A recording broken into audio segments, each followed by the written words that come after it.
Hi, this is Ron Edwards, Master Sommelier and Director of Wine Education for Wine by Fine Wine and Spirits.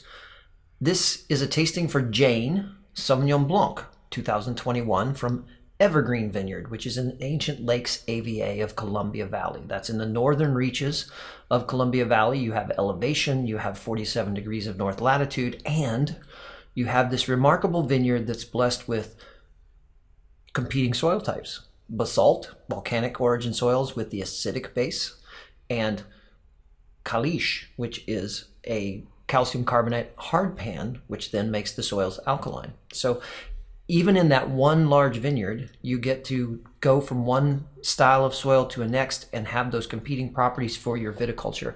The wines coming out of this have already gotten a lot of attention, including some very highly rated Riesling.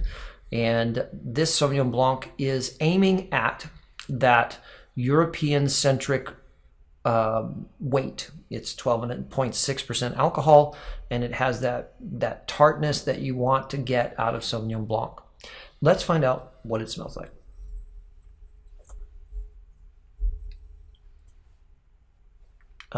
Ruby red grapefruit, lemon lime.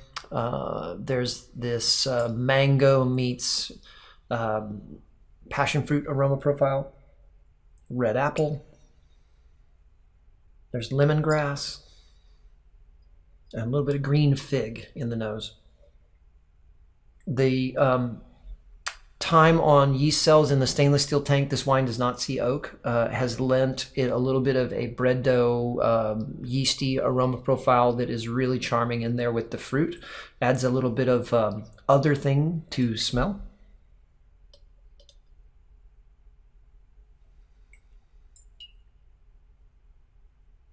And there's a little bit of a flinty, rocky, lightly smoky note. Could be lees, could be minerality from the vineyard. It's really enjoyable to smell. It's spot on Sauvignon Blanc. Easily identified, makes me smile. I think it's going to taste great. Let's taste it. The pink grapefruit kind of goes backwards a little bit to regular yellow grapefruit on the palate. And it has this wonderful cut to it that's a cross between the bitterness of like the pith of a grapefruit and the texture of the leaves that are there. So a little bit of a powdery thing. The fruit is more shy on the palate than it is on the nose. And so that red apple is now green apple. The lemon lime is more zest than it is fruit. And the passion fruit isn't really on the palate very much. And I don't really pick up that mango thing, but it's kind of drawn backwards into more of like a kumquat kind of concept. So it still has that riper citrus, more tropical exotic thing, but it's just pulled back and a little less showy on the palate. I really like there's a little bittering element, minerality on the finish. Basically, it's chalky. And let's have a second sip. I really like how subtle the naturally green nature of Sauvignon Blanc is in this wine. It's definitely there. You're not going to ignore it, but it's not screaming at you either. It's really well integrated. So it's lemongrass.